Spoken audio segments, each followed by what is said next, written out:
Bien, bienvenue à ceux qui nous rejoignent pour notre culte du 28 janvier 2024.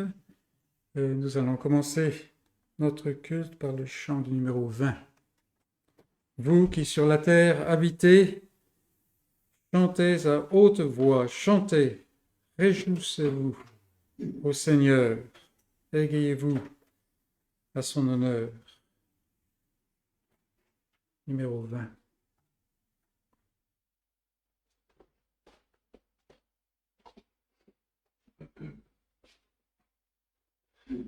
Vous qui sur la terre habitez, chantez à haute voix, chantez, réjouissez-vous au Seigneur, égayez-vous à son honneur. Car il est le Dieu souverain, c'est lui qui nous prie de sa main, nous tous le peuple qu'il chérit, et le troupeau qu'il nourrit.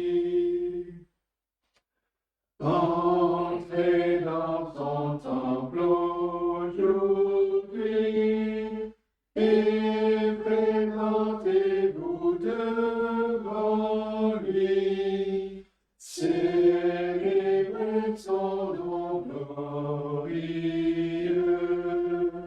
qui remplit la terre et les cieux. Du Seigneur la fidélité, sur sa perpétuité, il nous comble de ses bienfaits, et sa grâce durera jamais. Prions.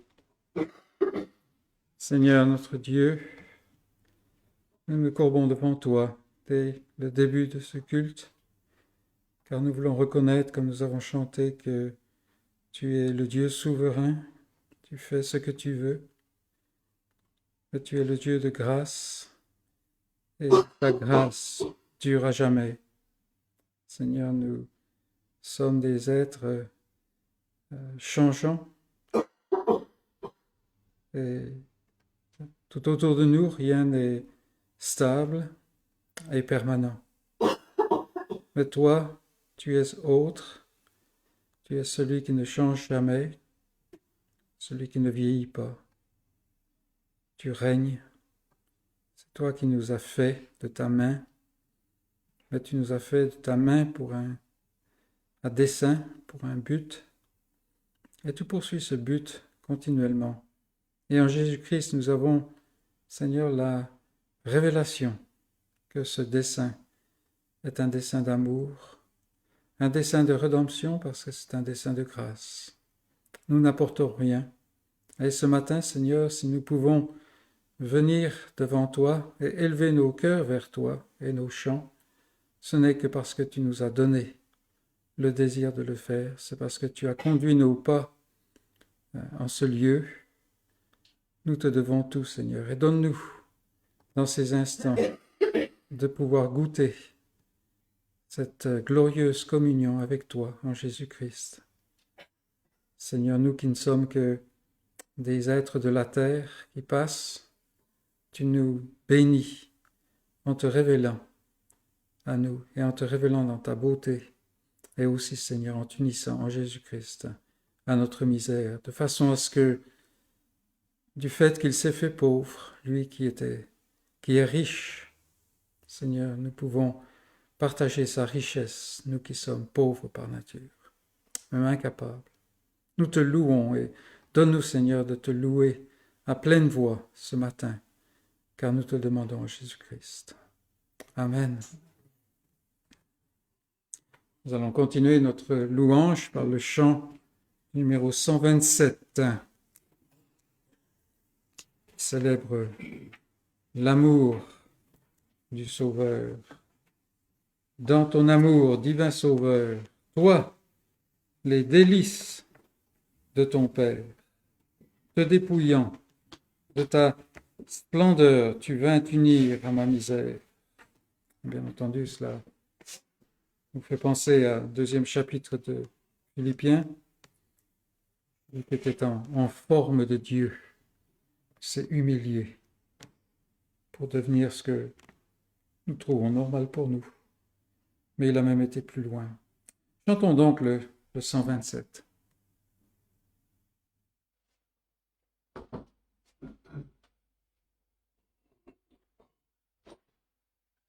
Dans ton amour, divin Sauveur, toi les délices de l'enfer, te dépouillant de ta splendeur, tu vas t'unir à ma misère. Amour divin, le roi des rois, pour moi se donne sur la croix. Amour divin, le roi des rois, pour moi se donne sur la croix. En vain mon cœur de ton amour voudrait sonder le grand mystère, savoir pourquoi tu fus un jour frappé pour moi sur le calvaire. Sublime amour, ton merveilleux, plus grand que l'infini des cieux. Sublime amour, ton merveilleux, plus grand que l'infini des cieux. Le Créateur, le immortel, l'auteur, la source de la vie, le Fils de Dieu, le roi du ciel, ô fasciné par l'infini, voulant sauver l'homme pécheur, souffra à sa place et pour lui meurt, voulant sauver l'homme pécheur, souffra à sa place et pour lui meurt. Mais au bonheur, tu as vaincu, la mort as-tu lâché sa proie, et ta victoire est mon salut, oui mon bonheur, ma paix, ma joie.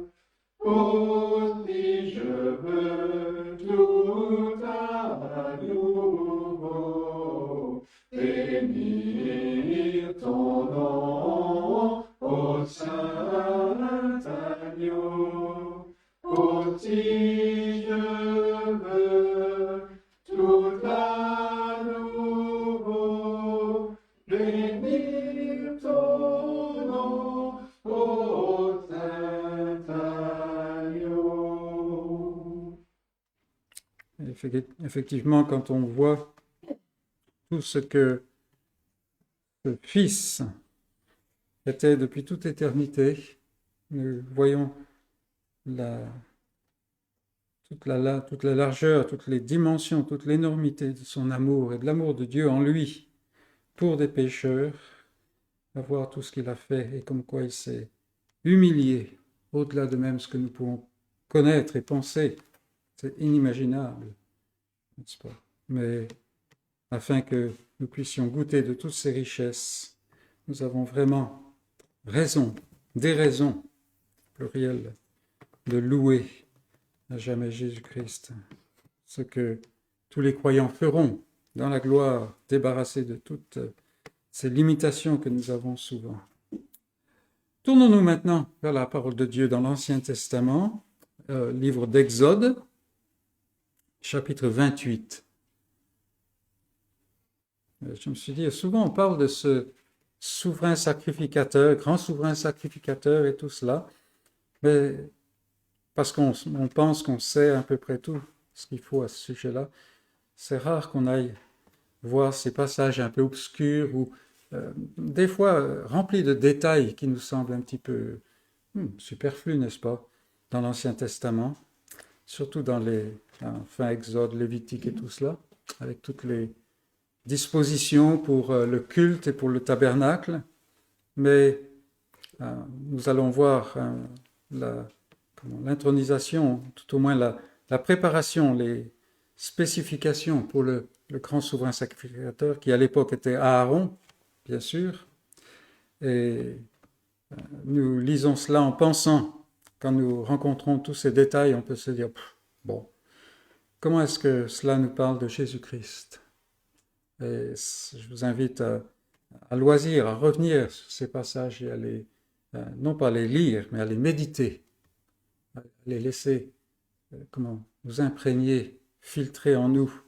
Et dire, mais oui, quand on voit Aaron, on voit en fait quelqu'un qui annonce et représente celui qui doit venir, mais celui qui doit venir ne descend pas d'Aaron. Et ça, c'est vraiment la grande victoire, n'est-ce pas? Il est en notre sacerdoce, au bénéfice duquel nous sommes encore aujourd'hui, après ces millénaires. Donc, Exode 28, on va commencer à lire au verset 1. « Fais approcher de toi Aaron, ton frère, et ses fils, et prends-les parmi les enfants d'Israël pour les consacrer à mon service dans le sacerdoce. » Alors ici, ce mot « consacrer », c'est en fait pour mettre à part, mais d'une manière officielle qui montre qu'ils ne sont pas des choses profanes. Enfin, ce sacerdoce n'est pas une chose profane. Aaron et les fils d'Aaron, Nadab, Abihu, Éléazar, Ithamar.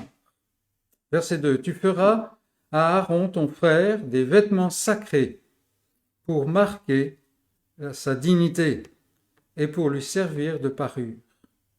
Tu parleras à tous ceux qui sont habiles, à qui j'ai donné un esprit plein d'intelligence, et ils feront les vêtements d'Aaron, afin qu'il soit consacré et qu'il exerce mon sacerdoce. Voici les vêtements qu'ils feront: un pectoral, un éphod, une robe, une tunique brodée, une tiare et une ceinture. Ils feront des vêtements sacrés à Aaron, ton frère, et à ses fils, afin qu'ils exercent mon sacerdoce. Ils emploieront de l'or, des étoffes teintes en bleu, en pourpre, en cramoisi et de fin lin. Et puis nous allons à la fin du chapitre, verset 39.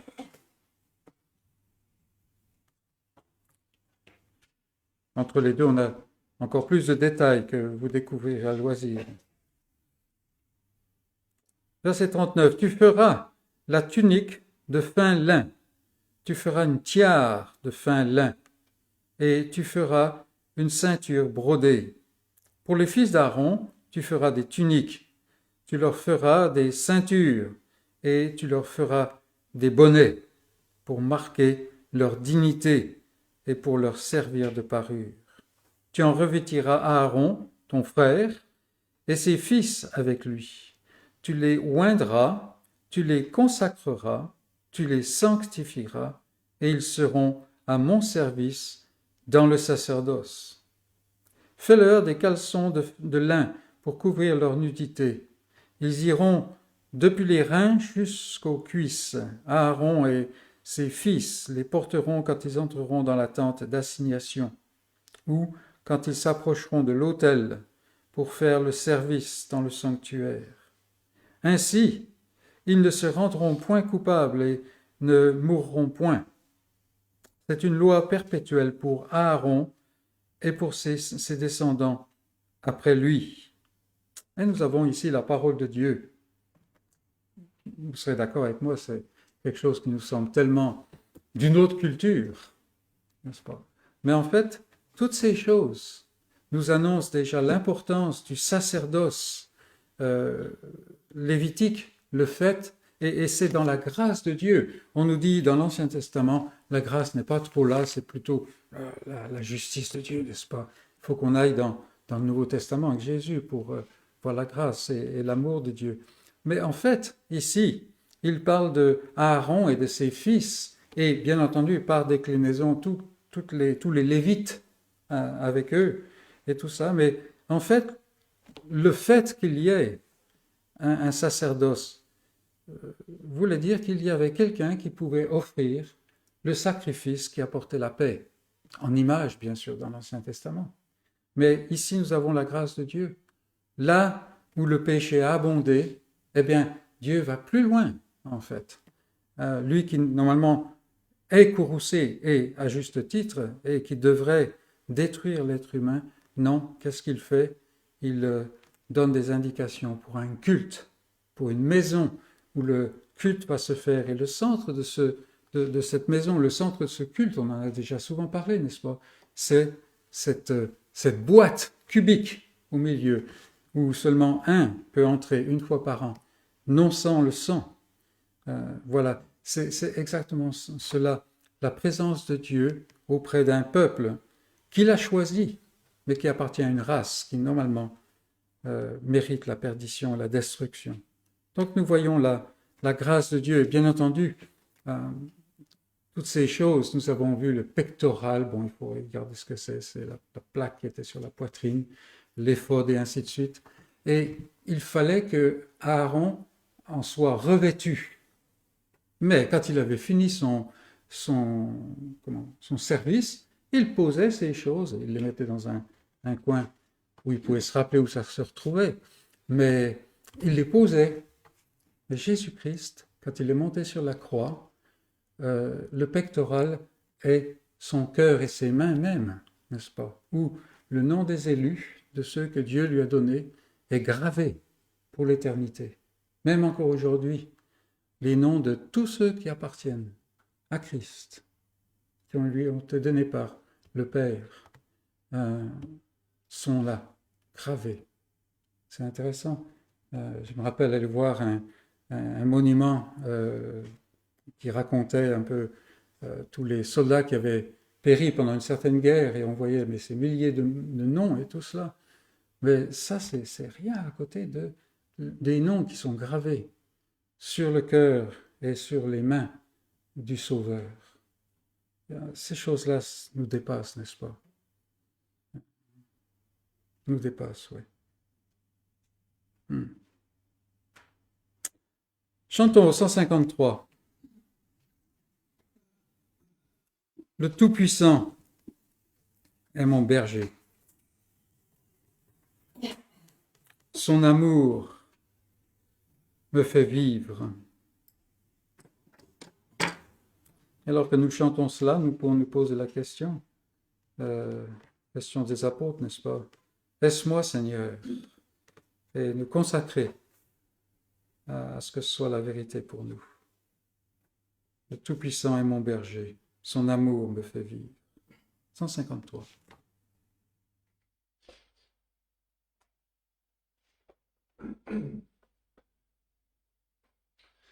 Le Tout-Puissant est mon berger, son amour me fait vivre.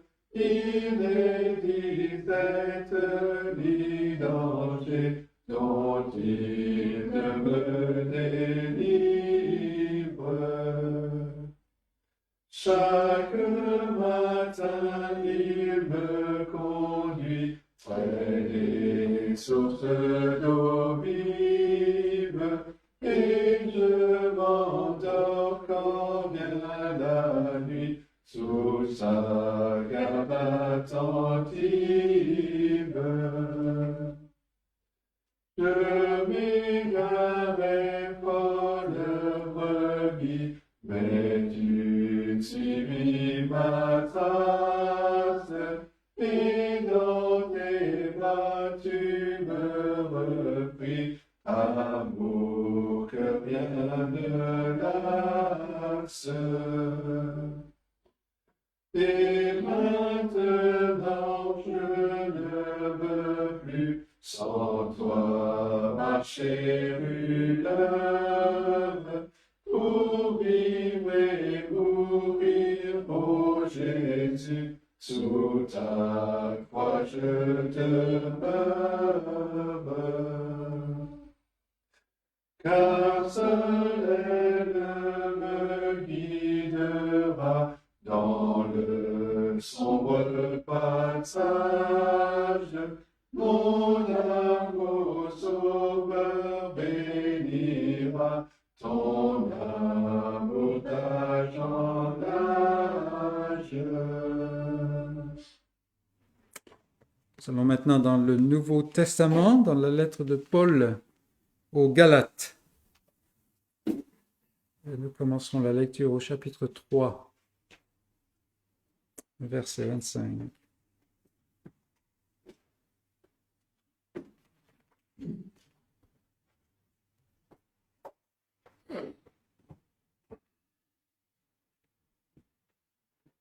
Nous avons vu des choses qui concernent Aaron, qui concernent l'ancienne alliance. Cette ancienne alliance était régie par un code, elle avait une sacrificature, et ce code c'était la loi.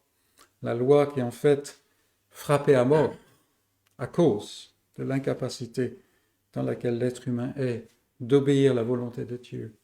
Mais dans la nouvelle alliance, Dieu fait quelque chose. D'une part, il y a un changement de sacrificature, comme on a dit. Maintenant, c'est le sacrificateur selon l'ordre de Melchisédek, n'est-ce pas, une sacrificature qui est éternellement valide.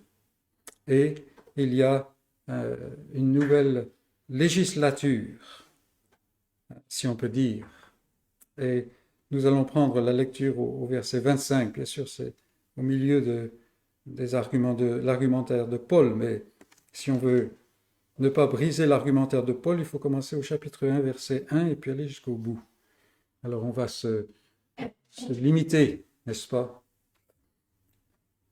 Donc, Galates 3, verset 25. La foi étant venue, nous ne sommes plus sous ce précepteur, la loi. Car vous êtes tous fils de Dieu par la foi en Jésus-Christ. Vous tous qui avez été baptisés en Christ, vous avez revêtu Christ. Il n'y a plus ni juif ni grec, il n'y a plus ni esclave ni libre, il n'y a plus ni homme ni femme, car tous vous êtes un en Jésus-Christ. Et si vous êtes à Christ, vous êtes donc la descendance d'Abraham, héritier selon la promesse. Chapitre 4, verset 1. Or, aussi longtemps que l'héritier est enfant, je dis qu'il ne diffère en rien d'un esclave, quoiqu'il soit le maître de tout, mais il est sous des tuteurs et des administrateurs jusqu'au temps marqué par le Père.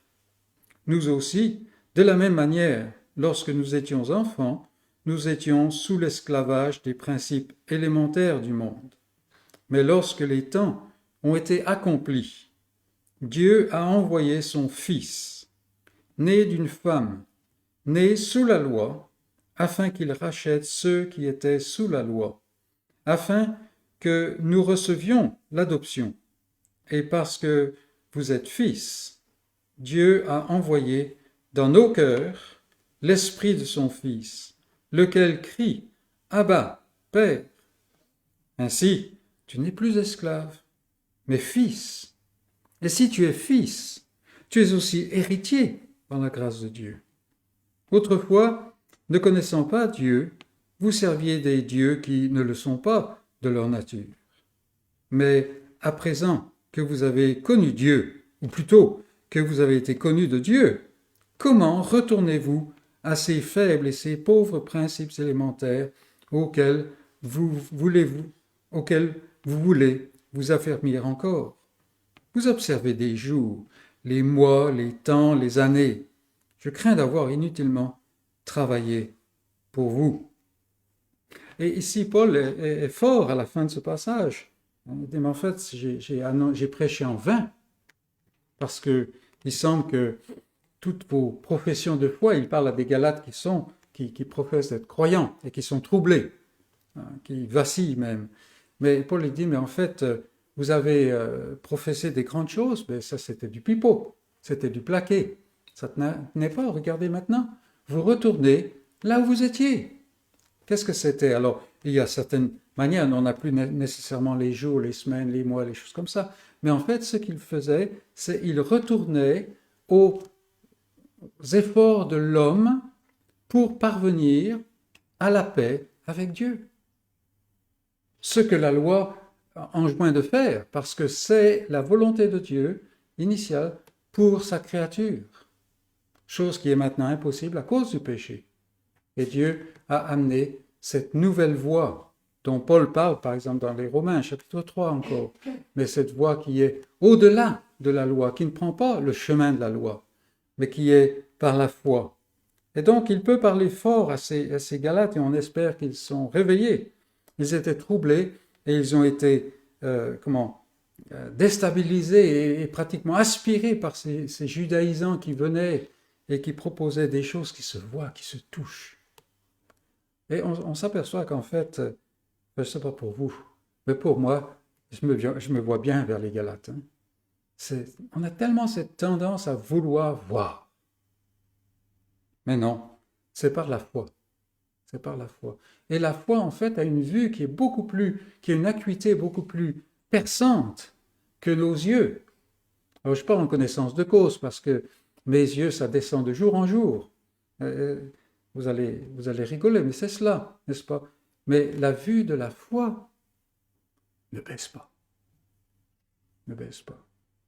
C'est notre exercice de la foi qui baisse. Mais elle voit les choses telles qu'elles sont. Donc, on a des tas de choses, des tas de raisons de se réjouir dans le dessein de rédemption, le dessein de salut, le dessein de grâce de Dieu en Jésus-Christ. Je vous invite à prier avec moi. Venons devant lui. Ô notre Père, qu'il est bon de venir te trouver et de savoir que l'accès est maintenant ouvert, pleinement ouvert. Il n'y a plus de restrictions, d'interdictions. Il n'y a même plus, Seigneur, les obstacles de nos propres faiblesses, de notre fragilité. Parce que, Seigneur, c'est en Jésus-Christ que nous venons devant toi, ton Fils, celui que tu as envoyé, celui qui a accompli l'œuvre, qui t'a obéi parfaitement, ce que nous ne pouvons même pas concevoir. Celui que tu as frappé dans ta colère, cette colère qui était contre nous, s'est abattu sur ce Fils, le Fils de ton amour. Et il l'a englouti en lui-même. Si bien que maintenant, ressuscité en nouveauté de vie, il intercède et il a pouvoir auprès de toi. Parce que ses mains marquent son œuvre. Ô notre Dieu, nous sommes bénis parce que dans ta grâce, tu t'es révélé à nous. Et dans ta grâce, par ton esprit, tu as ouvert notre cœur. Ce cœur que nous avions essayé d'ouvrir pendant des années, en vain. Toi, par ton esprit, tu accomplis cette circoncision qui ne vient pas de la main de l'homme. Et maintenant, Seigneur, nous voyons en nous des choses que nous ne voyions pas. Nous voyons de la haine pour les choses que nous aimions et de l'amour pour ce que nous détestions et méprisions.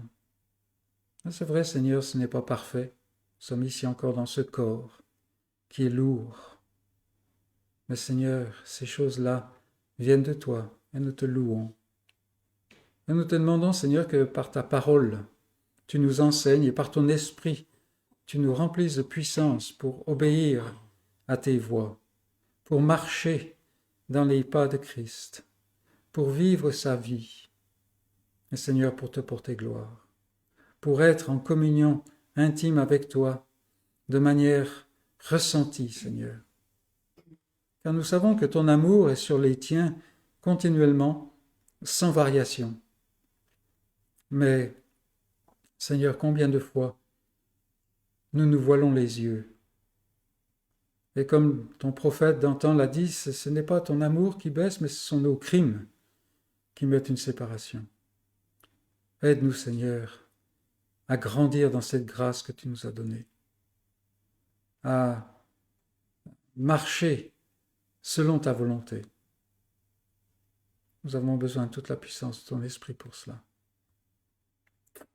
Et nous pensons, Seigneur, à tous nos frères et sœurs dans le monde, ou même dans ce pays où souvent c'est tout petit groupe, même des fois dans la solitude, qu'ils viennent devant toi. Ô Seigneur, aie pitié de ton peuple aujourd'hui. Et alors même que nous pouvons être alourdis par notre petitesse et notre pauvreté, par le peu d'impact qu'on peut avoir, même sur nous-mêmes. Seigneur, donne-nous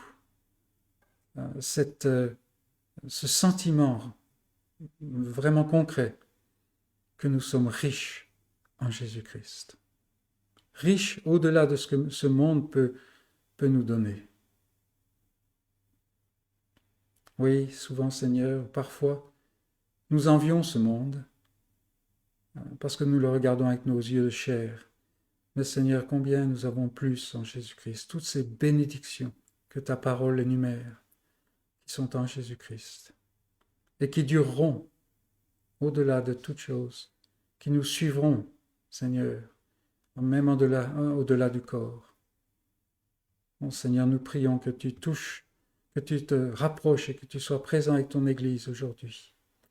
Et que même dans ces jours, qui sont des jours de petites choses, même d'oubli, nous puissions voir, Seigneur, une fois encore, ton bras puissant se manifester parmi nous.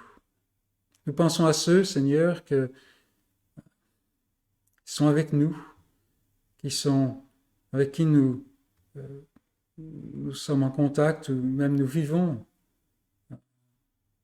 nos familles, nos amis, nos voisins, nos collègues, tous ces gens, Seigneur, avec qui nous passons du temps. Oh, nous te prions. Car nous les voyons, Seigneur, qui sont en train de se balancer au-dessus de l'abîme infernal. Elles ne sont retenues que par rien du tout, pratiquement.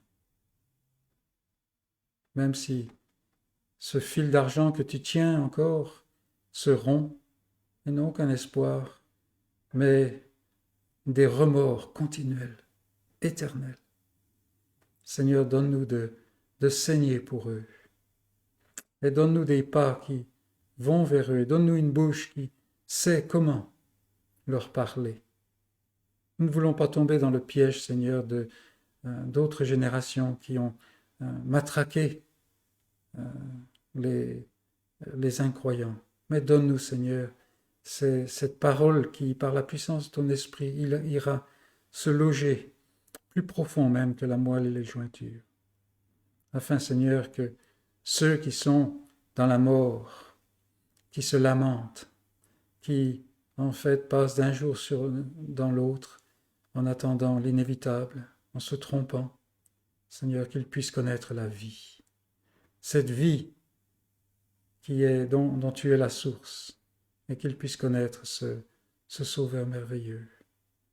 Donne-nous, Seigneur, d'être une Église qui évangélise, qui répand cette bonne nouvelle du salut en Christ seul.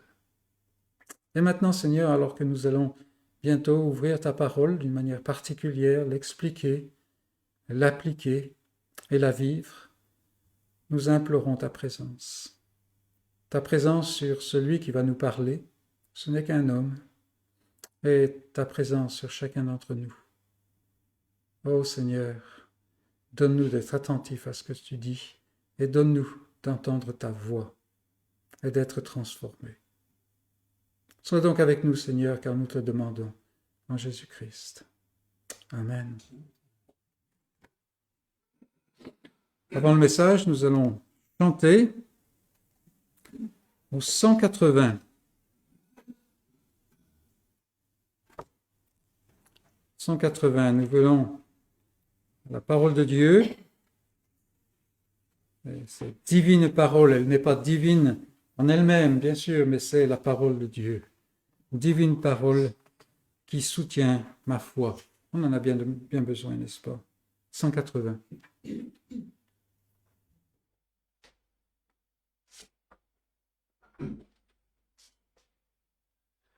Divine parole qui soutient ma foi, ta clarté console, viens briller en moi.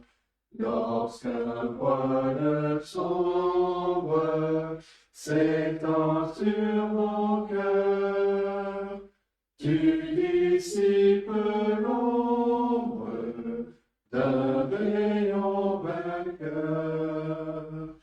Divine parole qui soutient ma foi, ta clarté console, viens briller en moi. Message si tendre du Sauveur en croix, qu'il est doux d'entendre ces mots bien et croix. Par son sacrifice, ineffable don, le Dieu de justice donne son pardon. Divine parole qui soutient ma foi, ta clarté console, viens briller en moi. Que ce triste monde, t'écoutant tout Dieu, pour vivre et répondre à l'appel de Dieu. Que toute âme humaine par toi trouve enfin, en brisant sa chaîne, le bonheur sans fin. Divine parole qui soutient ma foi, ta clarté console, viens briller en moi.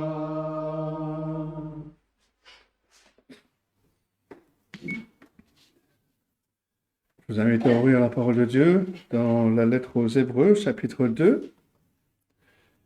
Nous allons continuer notre étude de ce livre. Et Nous allons lire à partir du verset 10, mais nous nous focaliserons sur les versets 14 à la fin du chapitre. Mais lisons à partir du verset 10. Hébreux chapitre 2,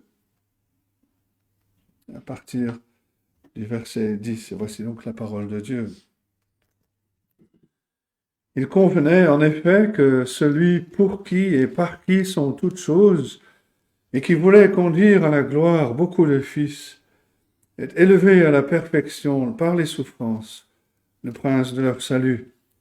Car celui qui sanctifie et ceux qui sont sanctifiés sont tous issus d'un seul.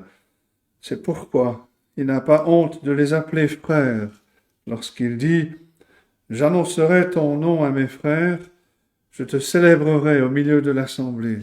Et encore, je me confierai en toi. Et encore, me voici, moi et les enfants que Dieu m'a donnés.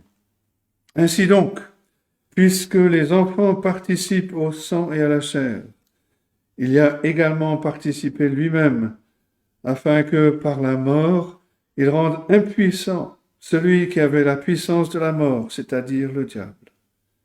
Ainsi, il délivre tous ceux qui, par crainte de la mort, étaient toute leur vie retenus dans la servitude. Car, assurément, ce n'est pas à des anges qu'il vient en aide, mais c'est à la postérité d'Abraham. En conséquence, il a dû être rendu semblable en toutes choses à ses frères, afin qu'il soit un souverain sacrificateur miséricordieux et fidèle dans le service de Dieu, pour faire l'expiation des péchés du peuple. Car du fait qu'il a souffert lui-même et qu'il a été tenté, il peut secourir ceux qui sont tentés. Et jusque-là, la parole de Dieu. Tout au long de son histoire, l'Église a été attaquée par des faux enseignements, par des hérésies. Et la plupart des hérésies au temps de l'Église primitive concernaient d'une manière ou d'une autre la personne du Seigneur Jésus-Christ. D'une part, il y avait ceux qui niaient la divinité du Seigneur Jésus-Christ comme Arius, prédicateur venant d'Alexandrie en Égypte. Et ses disciples, les Ariens, soutenaient que, aussi grand que soit le Seigneur Jésus, il était toujours inférieur au Dieu éternel, au Dieu tout-puissant. Mais il y avait d'autre part ceux qu'on appelle les docètes, qui vient du mot grec dokeo, qui signifie paraître ou sembler être. Et les docètes soutenaient que bien que le Seigneur Jésus divin a pu apparaître comme un homme, il ne l'était pas. Et bien, il disait, entre autres, qu'il aurait été indigne pour Dieu de prendre notre humanité, et encore moins de mourir dans la honte et dans la faiblesse sur une croix. Mais l'Église a répondu à ces erreurs, à ces hérésies, et le premier concile de l'Église à Nicée en l'an 325 a traité de ces questions, et ce concile a condamné l'arianisme comme une hérésie en affirmant la pleine divinité et la pleine humanité du Seigneur Jésus-Christ. Le symbole de Nicée, parfois appelé le symbole de Nicée-Constantinople, décrit le Seigneur Jésus-Christ comme le Fils unique de Dieu, né du Père avant tous les siècles, lumière de lumière, vrai Dieu de vrai Dieu, engendré et non créé, d'une même substance que le Père, par qui tout a été fait, et qui pour nous, les hommes, et pour notre salut, est descendu des cieux, s'est incarné par le Saint-Esprit dans la Vierge Marie, et a été fait homme. Voilà la réponse de l'Église, et bien plus tard, ça a été repris d'autres manières, mais toujours pour souligner cette même réalité. Le petit catéchisme de Westminster, par exemple, par le Fils éternel de Dieu qui s'est fait homme de la manière suivante. Christ, le Fils de Dieu, s'est fait homme en prenant un vrai corps, une âme raisonnable, ayant été conçue par la puissance du Saint-Esprit dans le sein de la Vierge Marie, et né d'elle, sans péché. Mais la lettre aux Hébreux a déjà répondu aux deux aspects de cette controverse. La pleine divinité du Seigneur Jésus-Christ a été soulignée dans le chapitre 1 de cette lettre. Le verset 8 dit du Seigneur Jésus-Christ, ton trône, ô Dieu, est éternel. Comme déclaration de divinité, il n'y a pas plus clair. Ton trône, ô Dieu, ça s'adresse au Seigneur Jésus-Christ. Et le chapitre 2, qu'on a déjà vu, le début du chapitre 2, parle très clairement de l'autre côté de l'équation.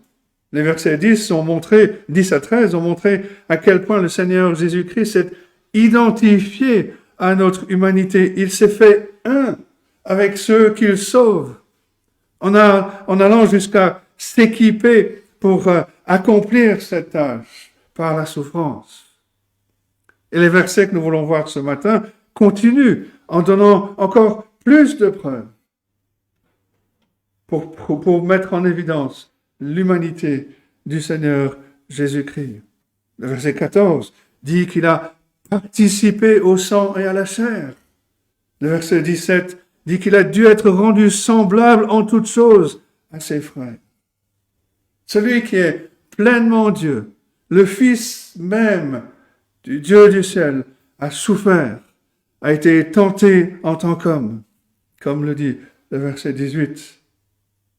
Et c'est le thème de ces versets devant nous, la pleine humanité de Jésus-Christ dans son œuvre de sauveur divin. En partant de cette vérité, l'auteur de cette lettre en tire ses implications, en précisant les raisons pour lesquelles le Fils de Dieu s'est fait homme, en détaillant aussi les résultats de cette œuvre qui a commencé dans l'éternité et qui, dans l'histoire, a commencé dans la naissance pleine d'humilité dans l'étable de Bethléem. Et l'auteur souligne dans ces versets 3 grands aspects de l'œuvre du salut du Seigneur Jésus-Christ. La première chose, c'est qu'il a brisé l'emprise du diable. Il a libéré l'humanité captive.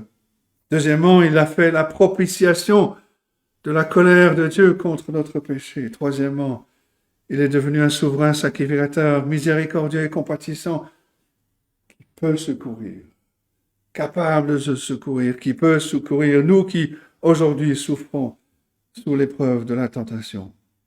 Le premier grand point, la mort a été vaincue.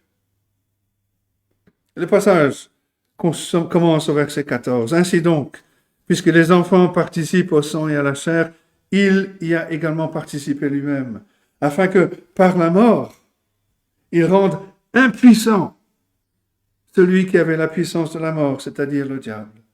Ainsi, il délivre tous ceux qui, par crainte de la mort, étaient toute leur vie retenus dans la servitude. Car assurément, ce n'est pas des anges qu'il vient en aide, mais c'est dans la postérité d'Abraham. La raison pour laquelle le Seigneur Jésus-Christ est venu dans ce monde en tant qu'homme. Et son but, nous dit l'auteur, est défini par 2 verbes clés. Le premier, c'est rendre impuissant ou détruire dans certaines versions. Le Seigneur Jésus-Christ est venu rendre impuissant, détruire la puissance d'un tyran qui maintenait l'humanité en esclavage. Ce tyran n'est autre que le diable. Et le second verbe est délivrer. Comme Moïse dans l'Exode, le Seigneur Jésus-Christ est venu libérer son peuple. C'était le but de l'incarnation.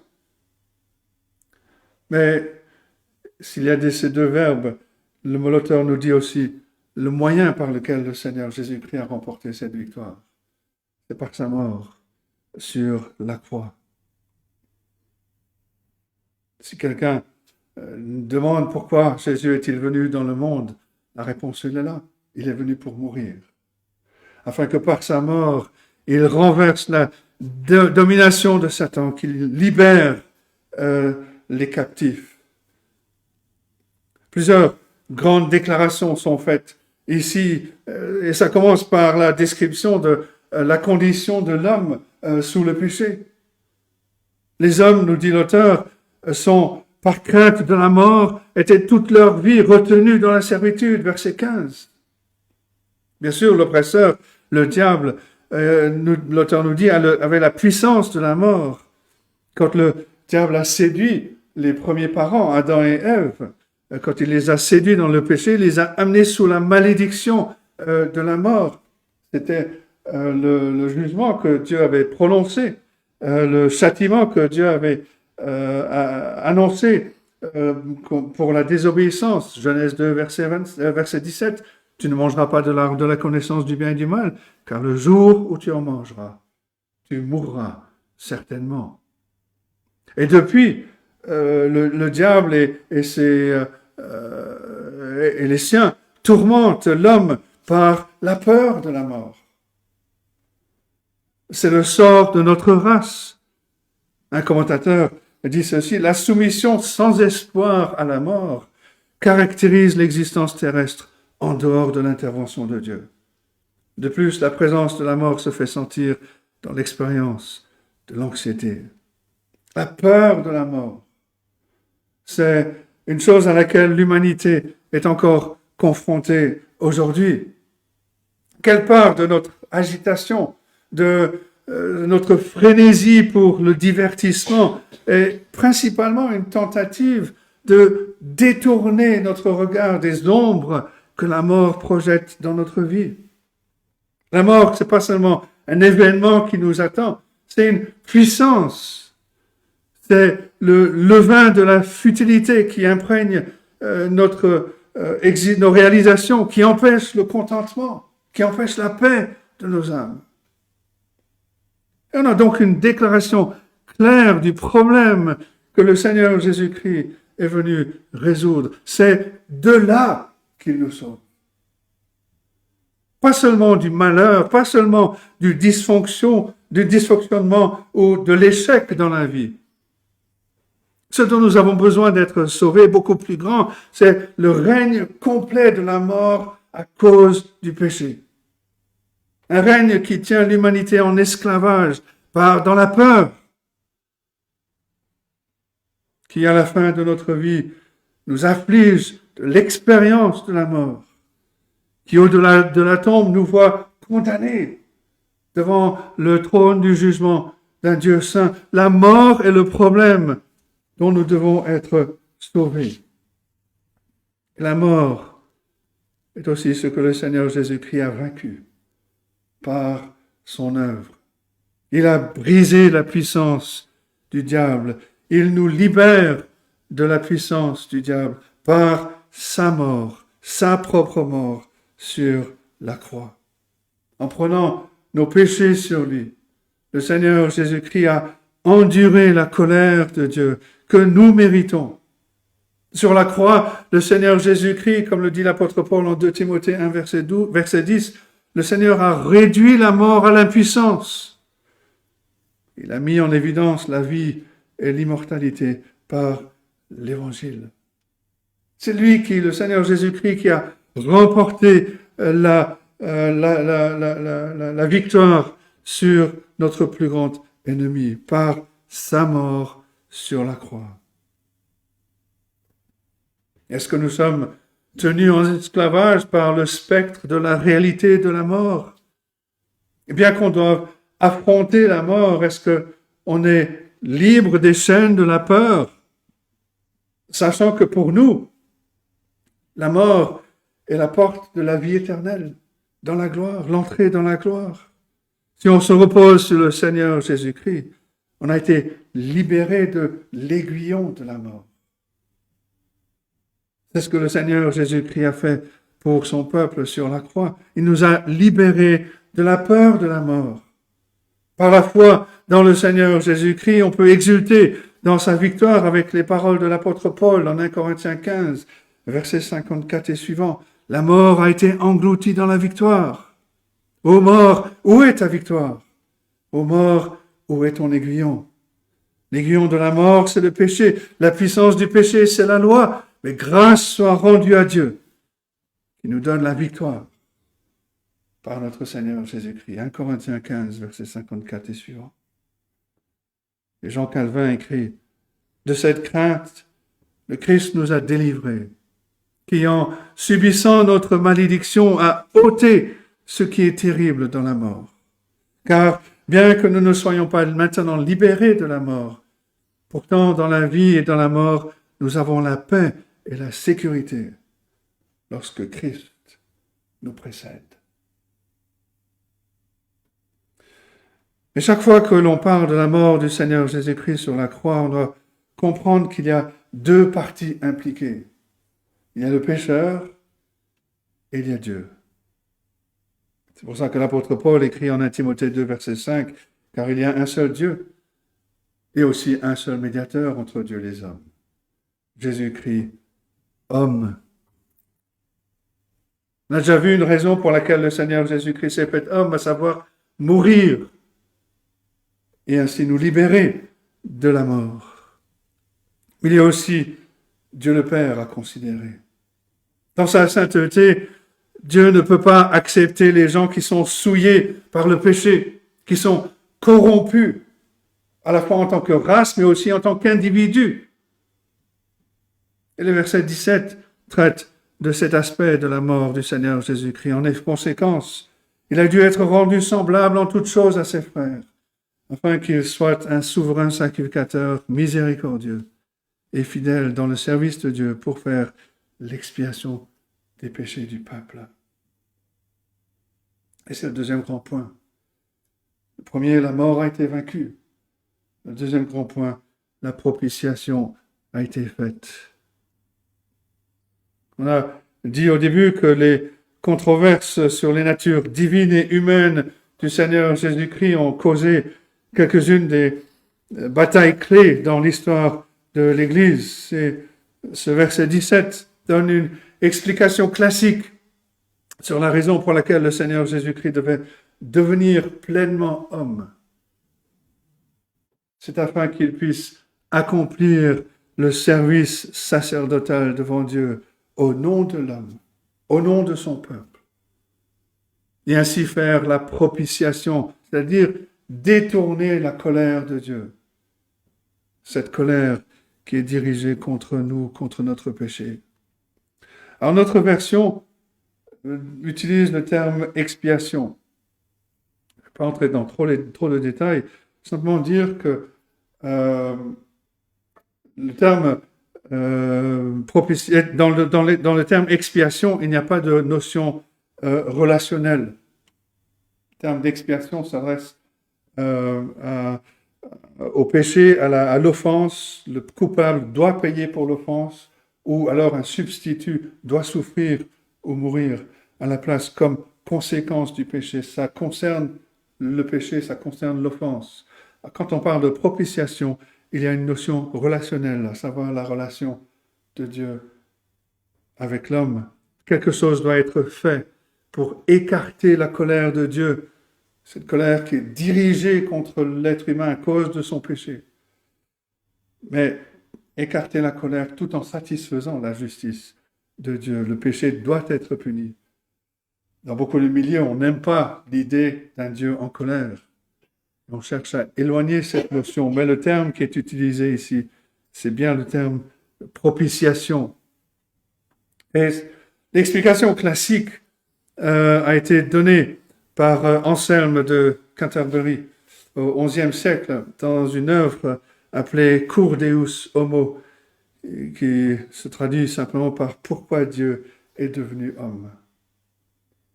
Et en parlant du paiement qui doit être fait, Anselme écrit « Cela n'aurait pas pu être fait si l'homme n'avait pas payé ce qui était dû à Dieu pour le péché.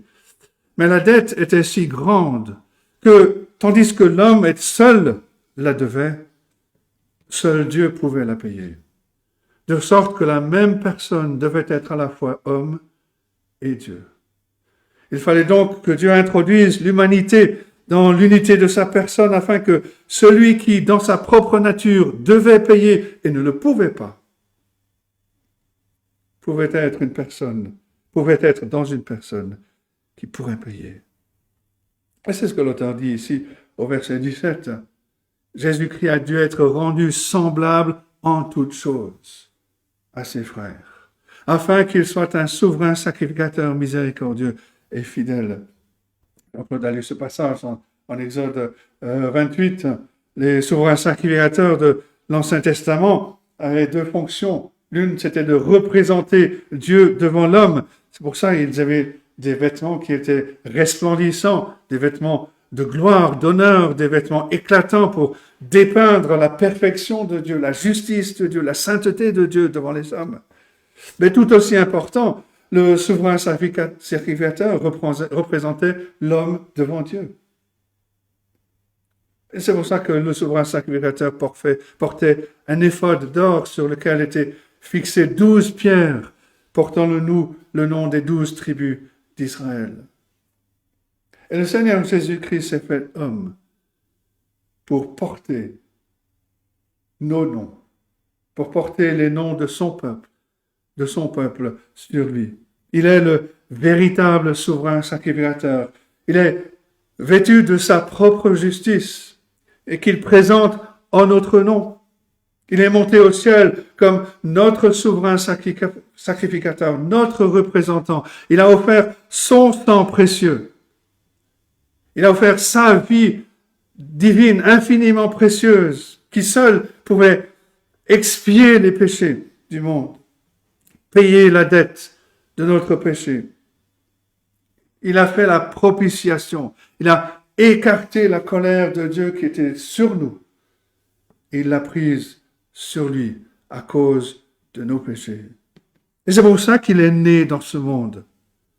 Afin que par sa mort en tant que Dieu et homme, il puisse briser l'emprise de la mort. Il puisse nous libérer tout en faisant la propitiation de la sainte colère de Dieu contre nos péchés. Il a fait la propitiation.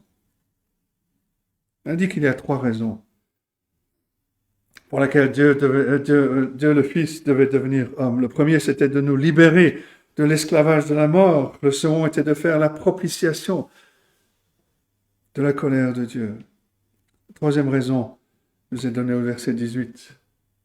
Car du fait qu'il a souffert lui-même, qu'il a été tenté, il peut secourir ceux qui sont tentés. Et c'est le troisième point. Il peut secourir.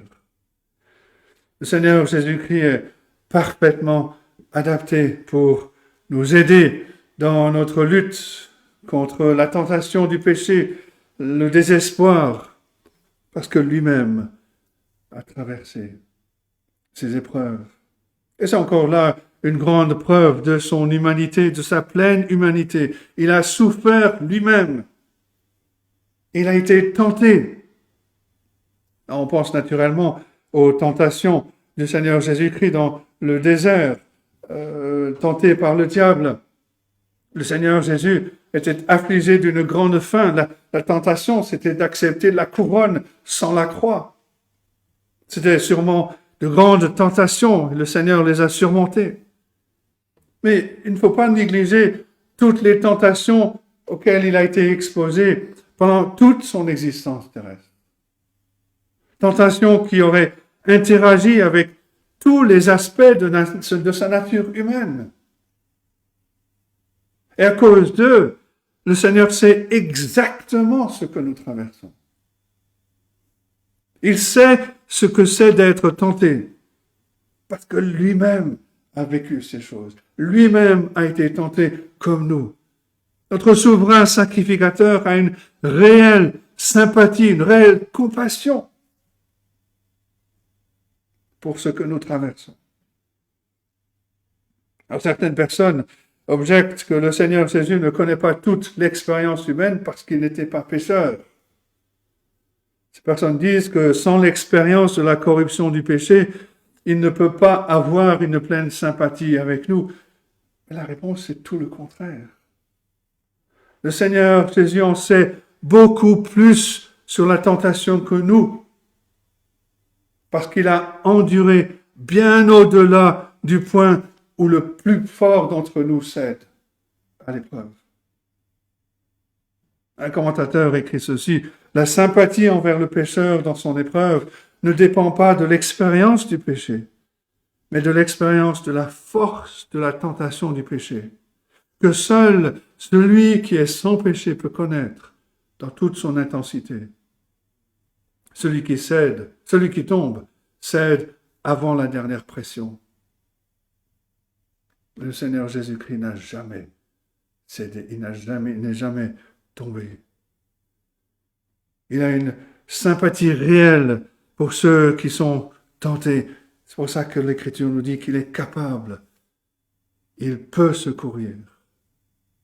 Quelle merveilleuse combinaison nous avons devant nous. D'un côté, nous avons celui qui est puissant pour sauver. Il n'est pas juste comme nous. Il est bien plus. Il est le Rédempteur.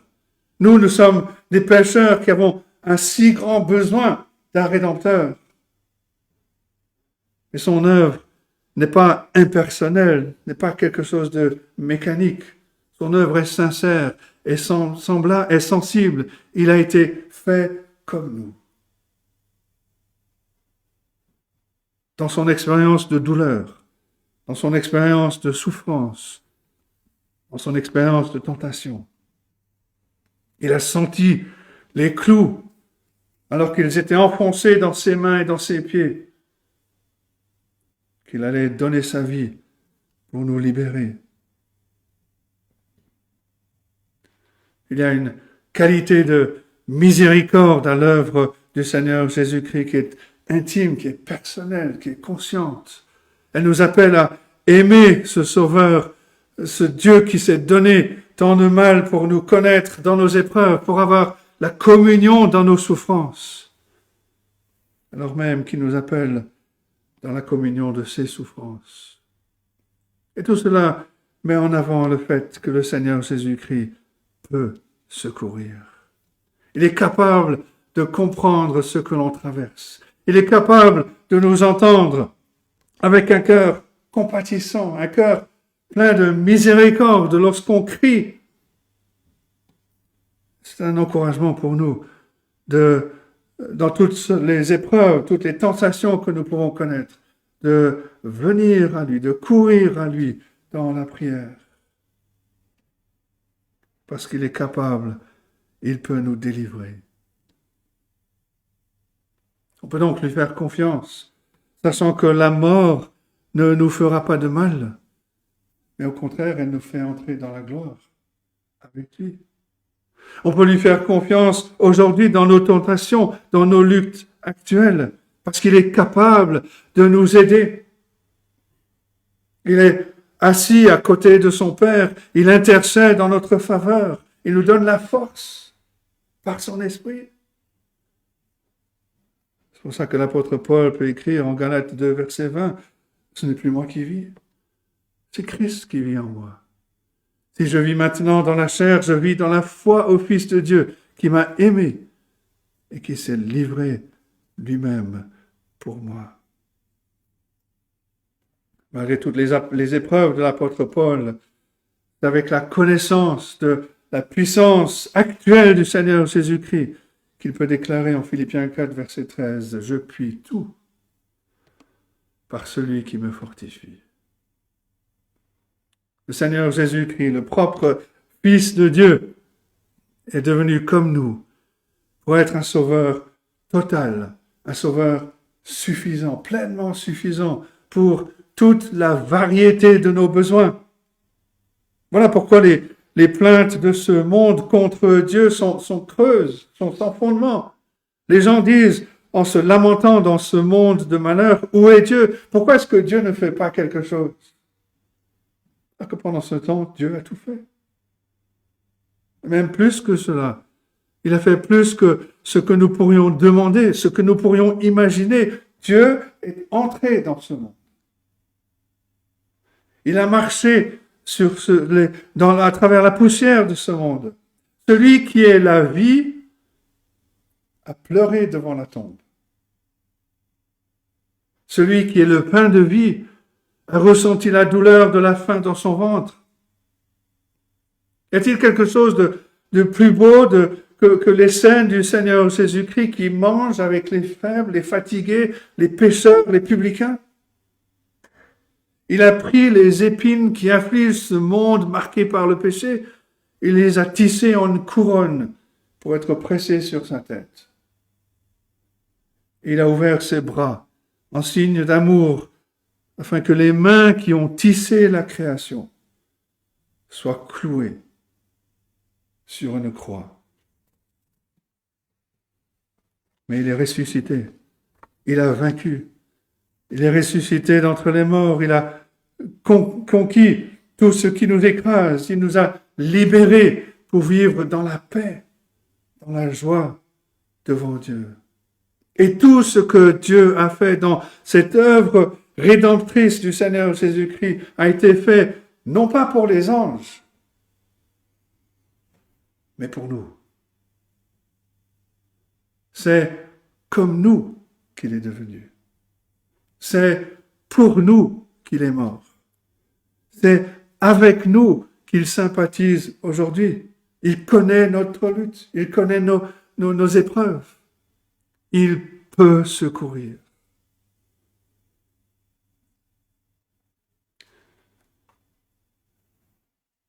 Que nous puissions dire avec l'auteur d'un cantique ce refrain. Sur toi je me repose, ô Jésus, mon Sauveur. Faut-il donc autre chose pour un pauvre pécheur? Regardons à Jésus-Christ seul. Il a vaincu la mort. Il a fait la propitiation. Il est maintenant capable, il peut secourir ceux qui sont tentés. Que Dieu nous aide à saisir, à comprendre ces choses et qu'il bénisse sa parole à nos cœurs.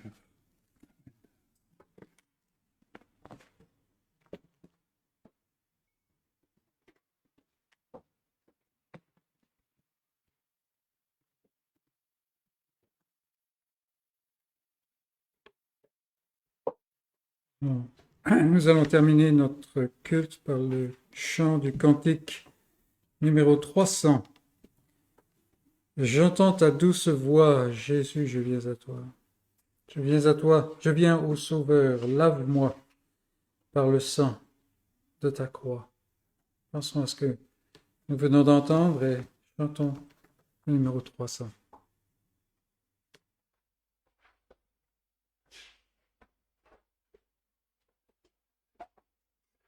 J'entends ta douce voix, Jésus, je viens à toi. Je viens au Sauveur, lave-moi par le sang de ta croix. Jésus, roi des rois, qui mourut pour moi. Je veux rester avec toi, tiens-moi près de ta croix. J'entends ta douce voix qui me dit crois en moi. Je crois, Seigneur, soutiens ma foi, tiens-moi près de ta croix. Jésus, roi des rois, qui mourut pour moi.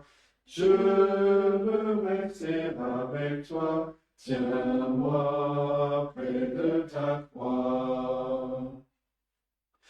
J'entends ta douce voix, elle pénètre en moi et me dit d'aimer comme toi, de l'amour de la croix.